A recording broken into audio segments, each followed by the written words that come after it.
So topic number one is going to be coffee, because I really need coffee.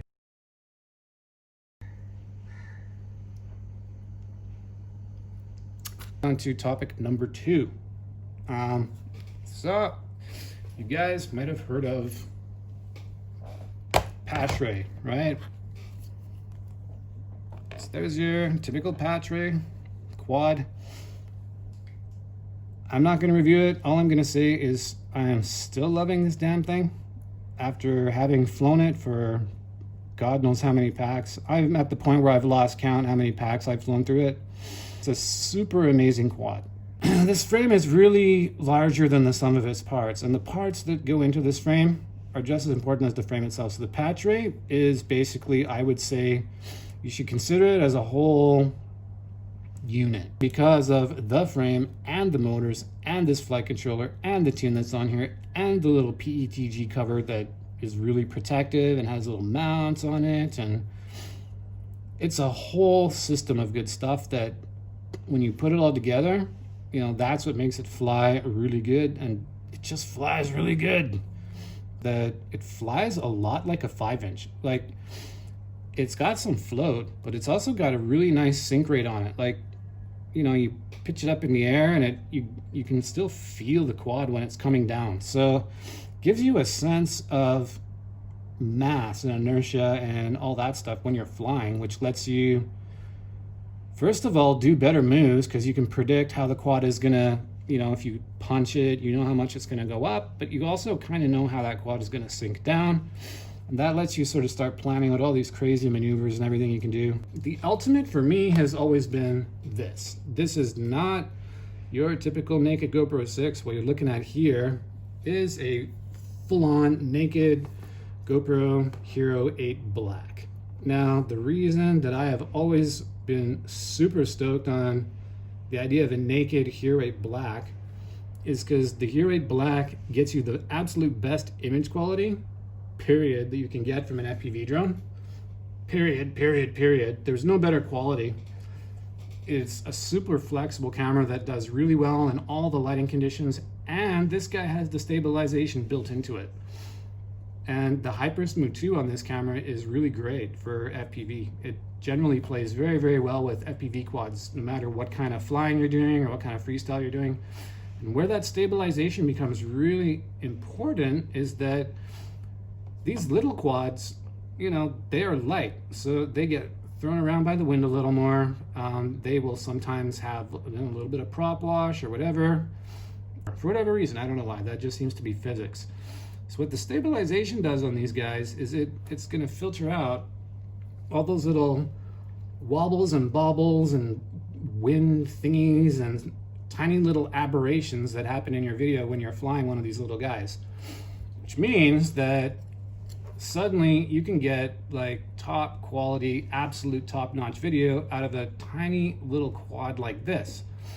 I've never really been a fan of the idea of having stabilization on your video because I think it's kind of fake in a way, but the more I've used it, the more I've kind of come to the conclusion that, look, stabilization cannot make you a better pilot than you already are. Maybe some guys use it for that, I don't know. For me, I find that if I fly crappy, I still fly crappy. But what I find the really cool thing about stabilization is that it increases your chance of getting a really nice run of video. Like I go for like nice, clean, full pack runs of crazy acro, and you know, when you're doing that, it's really likely that you're just gonna get the odd screw up or the odd, you know, prop wash thingy, or you're gonna knock into something, or you just get like little random icky bits in your footage that ruin it basically as a full pack. And then you're like down to, okay, I'm gonna splice and edit, which personally, not my thing. For me, this is the way to go because you get the stabilization out of the box, it's on the camera, so you don't need Real Steady Go. I don't even like the way Real Steady Go looks. Just the way Real Steady sort of stretches out the edges and all that, it looks weird to me. It looks really played out. Like, so many guys have done it that I can see a vid and I'll be like, yep, Real Steady. So I like the idea that I get a little bit of stabilization from this dude. Really super quality, and yeah, it's naked, so it's super light. How light is it? Well, this is where it gets really fun. got a little scale. So I'm gonna pull out a few batteries here from my little flight bag. So we are gonna fly today. So these are some of the typical batteries that I will run. So I've got an 850 pack here. So we're gonna weigh this sucker up as it was flown. I still have dirt from yesterday on this thing actually. Oops. Scale is zeroed.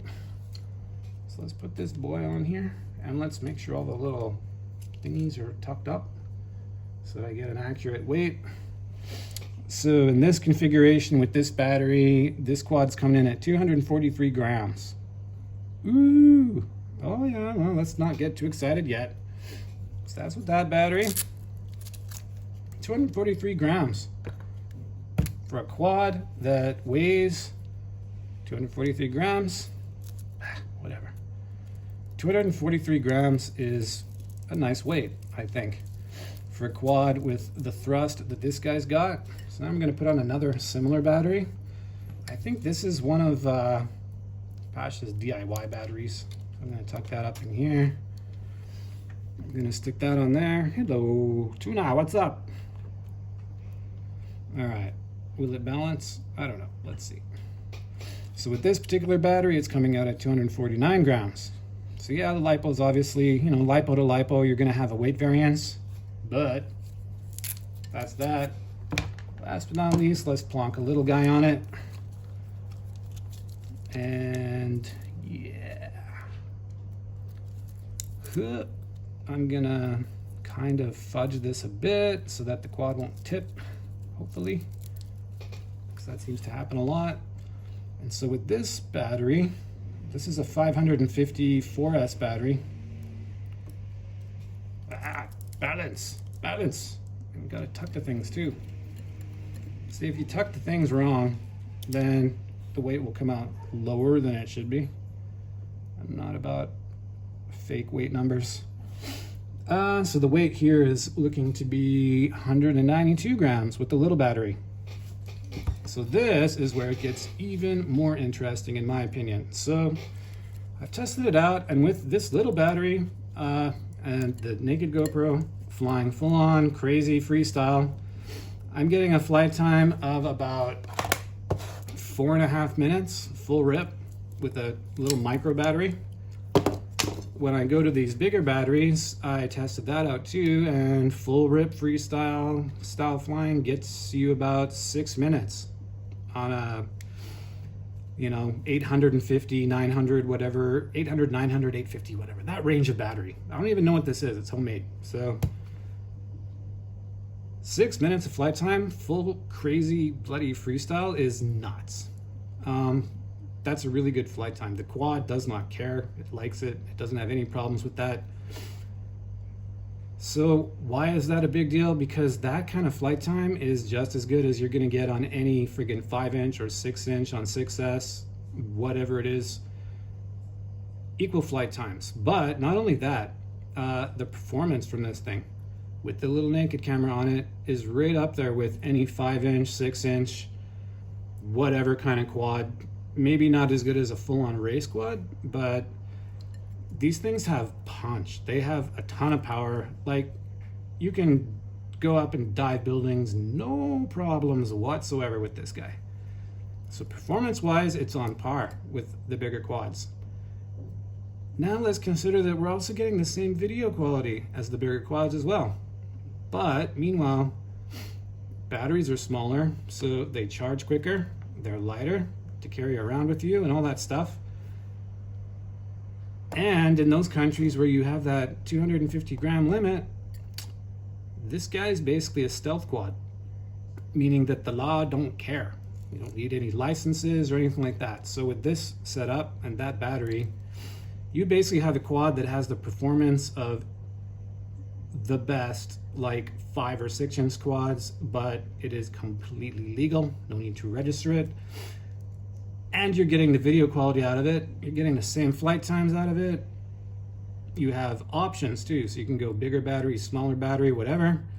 You could put smaller battery on it and put ducks on it and do some Cinewhip flying. So suddenly this thing becomes a bit of a weapon. Like, There's basically nothing you cannot do with this quad. You want to do cine whipping? No problem. Chuck some 3-inch ducks on that sucker. It'll cine whip to your heart's content. Tiny gaps, all that, no problems. It's maybe going to not fit through quite as tiny gaps as some of the micro whips, but honestly, I have not had a problem putting this thing into gaps. And the thing is, you can, in the same flight, you can go straight from like gap flying to building diving within 2 seconds of each other in the same pack. I can like go through the tiniest gap, and then I can just dive the building, come back, power loop some giant stuff, chase a car down the road, and then I could finish it up by like hovering in a person's face if I have prop guards on and done. Like the flexibility of this thing is insane. And it's also got some pretty cool little freestyle capabilities built in too, just because the power to weight and all that. I have barely begun to push the piloting limits of this thing, or the acro limits, in terms of stuff that I can do with this quad that I can't do with the bigger quads. For all those reasons, I am starting to think that like this is a potential God quad, man. God quad meaning that it can do anything and it's really, really good at it. Like you're not leaving anything on the table at all. You're not leaving any performance on the table. You're not leaving any video quality on the table. You're not leaving flight time on the table. It's a friggin' phenomenal little package. And again, it's all about the whole package. It's about those, whatever motors you use, the props you use. The tune plays a huge part. So the tune, this thing's running emu flight, and it was tuned by that guy, Pierre Meunier, who is a freaking genius in tuning. Like, it flies so good. Like, how can I describe, you know, everyone can say it flies so good. So what do I mean by that? Let me qualify that. So what I mean is the flight feeling is really organic. Like, it feels really natural, really crisp. Yeah, it feels like pussy. It has this organic feel that Betaflight just doesn't have. I have done quite a few Betaflight builds in the process of exploring micros, and this thing doesn't have that artificial feeling that Betaflight quads tend to have. It feels really crisp and responsive in the same way that my KISS quads feel crisp and responsive. It feels natural, crisp, and responsive. At the same time, it's super predictable, super smooth. It's just a killer little piece of equipment. Like, especially if you're in a country where 250 grams is a thing, boom. You know, the other, I'm sorry, but there's one more point. So the other really cool thing about these little guys is that they're quiet. So flying this thing in a park versus flying a 5-inch, if you're anywhere around people or you got people watching you, I'm not saying you should fly near people, because you can still hurt people with a little 3-inch quad, you know, so you don't want to do that. But look, it's way quieter, so you're attracting way less attention, and you know, if someone is watching this thing or sees it or whatever, it's not going to scare the crap out of them. First of all, it's tiny looking, and second of all, it's not loud. It's not like, it doesn't sound like blades of death coming down from the sky. In fact, you can barely hear it. If it's cruising, you can literally just not hear it from more than, you know, 20 feet away or 50 feet away. If you're full on acroing it, you can kind of hear it, but it doesn't sound threatening like a bunch of angry bees and stuff like that. It's a friendly quad. So add all that stuff up, man, and that is why I think this is the God quad. You're getting your footage, you're getting the performance, it's really well designed and all that kind of stuff, and it's friggin' stealth. It's less than 250 grams, so no regulations in those countries where that applies, but it's also super quiet, so you're not going to be bugging people, attracting attention, and all that kind of stuff. At least not as much as you are with a 5-inch. And you can put ducks on this thing and turn it into a pretty damn good cinewhoop if you want. Take the ducks off, you can freestyle with the best of the freestyle quads out there. It's just a pretty friggin' killer little package, and that is why I love it. Like, this is a quad I can take out, charge my packs up, and I can do anything the hell I want with it, but it still gives me that satisfaction from actually flying it that until now I've only gotten with my kissed Armatan quads. That's why I'm speaking so highly about this thing. because I really do like it. I've already bought an extra one for myself. I might buy another one, so I have 3. Don't ask me why. I definitely want to buy more of the naked GoPro thingies. A naked Hero8 it's just the way forward for micro FPV. Like nothing can touch it for quality, and it's all you really need. It's nice that it's all built in and just works. So, you know, you go fly this thing, you just grab your footage, and your footage will look pretty nice, and that's it. And then you can edit if you want, post it, whatever you want to do, no big deal. Yeah, you can also fly at night and stuff with this thing and get really nice, cool footage with it. Just so many good options with this, and you're just not giving anything up. Like, no, I don't think any other micro quad or Cinewhip or whatever can say that. And that's why this thing is pretty epic.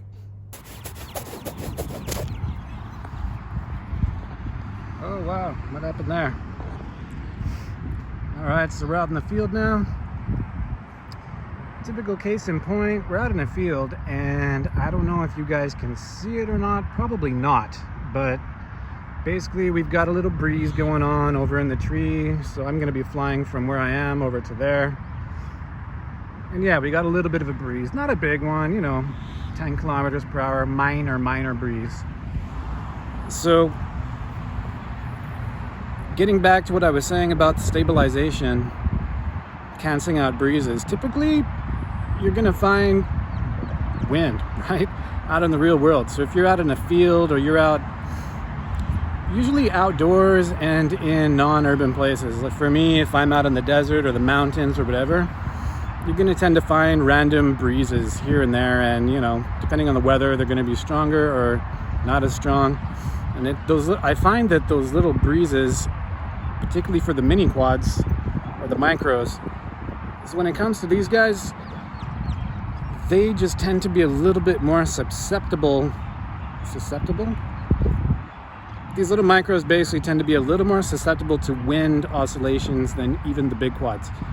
Bigger quads like 5 inches or 6 inches though are also susceptible to little wind oscillations and stuff like that, and it's just how it goes. So where the stabilization becomes kind of cool is that it filters out those little wobbles you're going to get on your quad when you're flying in windy spots. Up to what point, I don't know, right? I haven't tried it in hurricanes or anything, but I have found that I do get those little vibrations both on my big quads and my small quads. And that one thing I really like about the stabilization of a GoPro 8 is that it filters those out, so like you can salvage your flight footage basically. So instead of getting a bunch of cool flights, but you have to dump the footage because you got some random vibrations here and there just because of stupid stuff like wind, you can actually get usable footage out of it.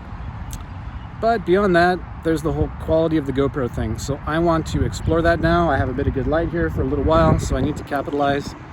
Time to get in the air and explore around these trees and see what I can see. It also happens to be fun, obviously, too. So it's for science, part fun, you know. It's all good.